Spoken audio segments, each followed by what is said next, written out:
Hi friends, welcome back to my channel. मैं अरविंद कुशवाहा आप लोगों को अपने चैनल में स्वागत करता हूं। दोस्तों, भीषण गर्मी के समय में अपराजिता के पौधे में ज़्यादा फूल लेने के लिए क्या करना है, पौधे का कैसे ग्रोथ होगा, कलियां गिरेगी नहीं और ज़्यादा संख्या में फूल आएंगे और पत्ती जलेंगे नहीं एवं पीली नहीं होगी, इसके बारे में मैं आपको आज इस वीडियो में केयर टिप्स बताऊंगा। यह पौधा औषधीय गुण से भरपूर होता है। अगर इसके पुष्प को आप सुबह खाली पेट का सेवन करते हैं तो आपको गैस्ट्रिक, शुगर, ब्लड प्रेशर एवं पेट संबंधित बीमारियों के लिए रामबाण का काम करता है। इस पौधे को गमले में लगाकर आप आसानी से ग्रो कर सकते हैं और सैकड़ों की संख्या में छोटे से पौधे में फूल प्राप्त कर सकते हैं। अपराजिता का पौधा प्रायः हर एक घर में पाया जाता है। इसे नीलकंठ, विष्णुप्रिया, विष्णुकांत के नाम से जाना जाता है। यह भगवान विष्णु एवं शनि महाराज के चरणों में चढ़ाया जाता है। यह बहुत ही अच्छा शुभ पौधा माना जाता है। ऐसा माना जाता है कि इसके घर में लगाने से सकारात्मक ऊर्जा का संचार होता है और नकारात्मक ऊर्जा को यह समाप्त कर देता है। इसमें दो कलर के फूल पाए जाते हैं, व्हाइट एवं बैगनी, लेकिन प्रायः आपको बैगनी कलर के पौधे हर एक घर में नजर आएंगे। यह एक बेल प्रजाति का पौधा है और इसकी लता होती है और इसे आप बांस के सहारे या डंडे के सहारे में जहाँ कहीं भी लगाते हैं तो उससे सहारा दीजिए।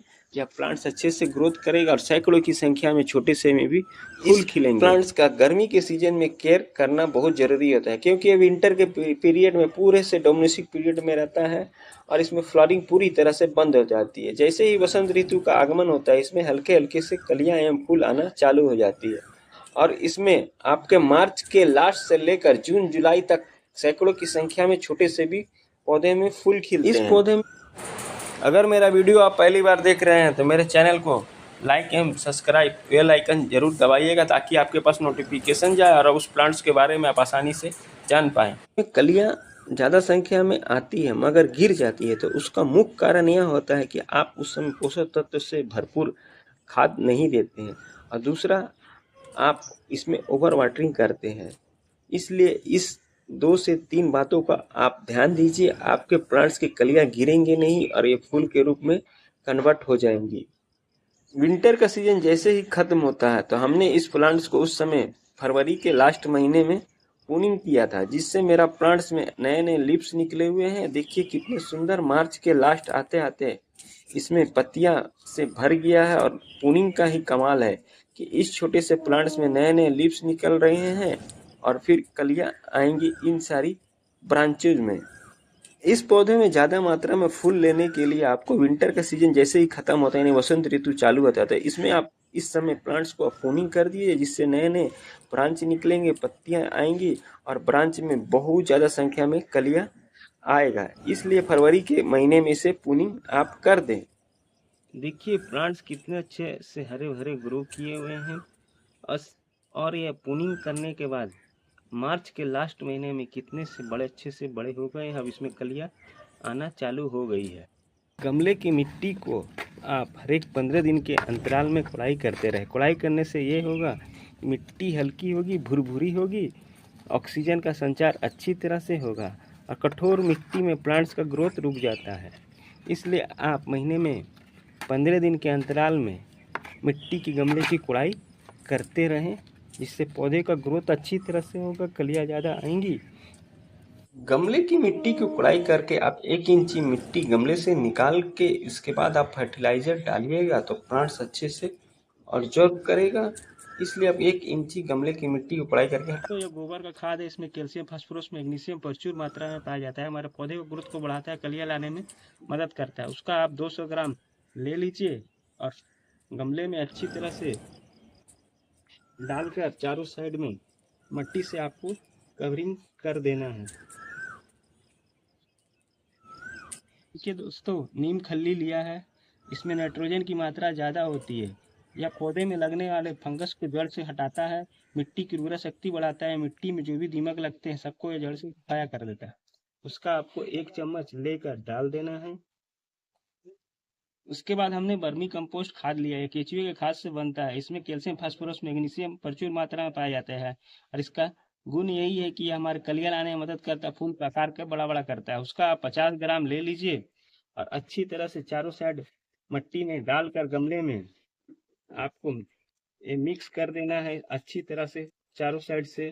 फरवरी के बाद हमने मार्च के महीने में इन मिक्स फर्टिलाइजर को डाला और देखिए ये आपके अप्रैल के शुरू मंथ में इसमें कलियां एवं फूल से पौधा मेरा भर गया है और अप्रैल के लास्ट आते आते इस प्लांट्स में आपको सिर्फ फूल ही फूल नजर आ रहा है। फूल भी बहुत बड़े बड़े आकार में पहले से खिले हुए हैं और डबल पेटेंट में मेरे पास है, सिंगल पेटेंट में भी है। तो जितने भी प्लांट्स है इस समय मेरा अच्छी तरह से फ्लोरिंग हो रहा है और देखिए कितने सुंदर फूल खिले हुए हैं इस गमले में लगे पौधे में। और प्लांट्स भी मेरा हरा भरा यानी ग्रोथ अच्छी तरह से हो रहा है, ना पत्ती जल रही है ना पौधे का ग्रोथ रुका हुआ है और फूल से मेरा पूरा गमला भरा हुआ है। इस पौधे में ज़्यादा फूल लेने के लिए आपको इस प्लांट्स को 2 से 3 घंटे मॉर्निंग वाला धूप दीजिए। भीषण गर्मी में काफ़ी है क्योंकि तेज धूप होने से इसकी पत्तियां जलने लगती है, इसलिए इसे आप शेडी एरिया में रखें या ऐसे जगह में रखें जहां 2 से 3 घंटे की सूरज आती है। और पानी आपको सुबह शाम देना है क्योंकि यह पानी को ऑब्जॉर्ब करता है और प्लांट्स अच्छी तरह से ग्रोथ करता है। और एक खास सबसे ज़रूरी बात, इसमें आपको मल्चिंग करना ज़रूरत होता है क्योंकि मिट्टी ज़्यादा गर्म होगी तो आपके पौधे के रूट जल जाएंगे, इसलिए आप नारियल का छिलका से इस पौधे को मल्चिंग कर दीजिए। छिलका है, इसे आप अगर गमले की मिट्टी से कवर कर देते हैं तो मिट्टी में नमी बनी रहेगी और आपके प्लांट्स सूखेंगे नहीं। और इसमें अगर आप 2 से 3 दिन तक पानी भी नहीं डालिएगा तब पौधे आपको अच्छे से ग्रोथ करेंगे। इसलिए आप मल्चिंग कर दीजिए नारियल के छिलके से, जिससे मिट्टी में नमी बरकरार रहेगी, इससे फंगस नहीं लगेंगे। छिलके से कवर करने से आप नारियल के छिलके को मिट्टी के ऊपर कवर करने से बहुत सारे फायदे हैं। इससे ये होता है कि आपकी मिट्टी सूखेगी नहीं, मिट्टी में नमी बरकरार रहेगी और प्लांट्स जो डायरेक्ट सनलाइट्स में भी रखते हैं तो प्लांट्स की पत्तियां जलेंगी नहीं, हरा भरा रहेगी। ज़्यादा संख्या में फूल लेने के लिए आपको जो पहले से फूल खिल गए हैं उन सबको तोड़कर आप रिमूव कर दीजिए। अपराजिता के पौधे में ज़्यादा फ्लावर्स लेने के लिए आप जो फूल खिल गए हैं उन सबको आप तोड़कर रिमूव कर दीजिए। जो भी आपके फूल खिले हुए हैं सबको तोड़कर आपको हटा देना है। अगर आप इसको प्लांट्स में छोड़ देते हैं तो फिर ये कलियां बन जाएंगी जिससे आपका प्लांट्स का ग्रोथ अच्छी तरह से नहीं होगा। इसलिए आप जितने भी फूल दिख रहे हैं इस समय खिले हुए सबको आप रिमूव कर दीजिए, जिससे आपके प्लांट्स में नए नए कलियां आएंगी। देखिए दोस्तों, मेरे पौधे में फूल ही फूल नज़र आ रहे हैं, इसलिए मेरे बताए हुए केयर टिप्स को अपनाइए और अपराजिता के पौधे में आप इसी तरह से केयर करिए, आपके भी प्लांट्स में इतने सारे फ्लावर्स आएंगे। इसके लिए आपको पौधे को प्रॉपर सनलाइट्स में रखना है जहाँ 3 से 4 घंटे मॉर्निंग वाली धूप आती हो। ओवर वाटरिंग नहीं करना है और सुबह शाम आप इस पौधे को पानी देना है क्योंकि इस पौधे में जितनी नमी बरकरार रहेगी इस प्लांट्स का ग्रोथ अच्छी तरह से होगा और इसमें बहुत ज़्यादा संख्या में फूल खिलेंगे। और महीने में एक बार आप इसे वर्मी कंपोस्ट गाय से बना और नीम खल्ली इन तीनों को मिक्स करके दीजिए। पौधे का ग्रोथ अच्छी तरह से होगा, कलियां ज़्यादा आएंगी और सैकड़ों की संख्या में फूल खिलेंगे। इस पौधे में माइटस एवं व्हाइट मकड़ी के कीड़े लगते हैं जिसको हटाने के लिए आप नीम ऑयल का स्प्रे करिए, जिससे आपके प्लांट्स हेल्दी रहेंगे अच्छी तरह। दोस्तों, अगर मेरा वीडियो आपको अच्छा लगा है तो मेरे चैनल को लाइक शेयर सब्सक्राइब कमेंट जरूर करें और अपराजिता के पौधे को आप इसी तरह से केयर करिए। भीषण गर्मी में भी आपको सैकड़ों की संख्या में फूल ही फूल नजर आएंगे पौधे में। आप इसी तरह आप अपराजिता के पौधे का केयर करिए, आपके भी पौधे में सैकड़ों की संख्या में फूल खिलेंगे। दोस्तों, मिलते हैं फिर अगले वीडियो में नए किसी टॉपिक के साथ, नए किसी प्लांट्स की जानकारी के साथ। तब तक अपने सेफ रखिए और अपने प्लांट्स को इस भीषण गर्मी में सेफ रखिए। Bye bye, Tata.